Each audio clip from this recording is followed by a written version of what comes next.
2018 को जब वो हलफ उठाते हैं तो सबसे पहले वो ऐलान करते हैं उस ऐलान को देख के बड़ा दिल खुश हुआ।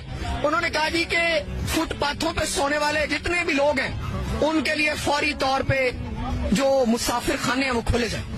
फिर उन्होंने देखा कि मुसाफिर खाने खुल गए, लोगों को वहां पे रहने और खाने पीने का बंदोबस्त हो गया।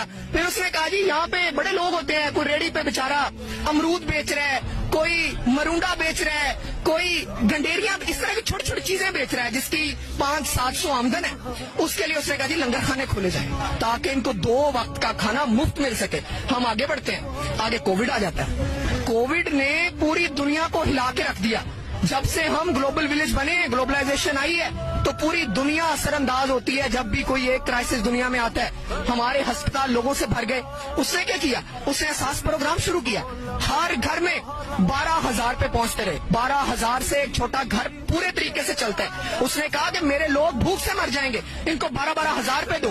फिर उसके बाद हम आगे बढ़ते हैं। उसने देखा कि इस अवाम की तो अखलाकियात ही बड़ी गिरी हुई है, इस अवाम को तो एजुकेशन ही उस लेवल की नहीं दी गई। उसने सिंगल नेशनल करिकुलम, आपके यहाँ अमीर और गरीब का फर्क मिटाने के लिए, इन लोगों को एक पेज पे लाने के लिए उसने सिंगल नेशनल करिकुलम की बुनियाद रखी।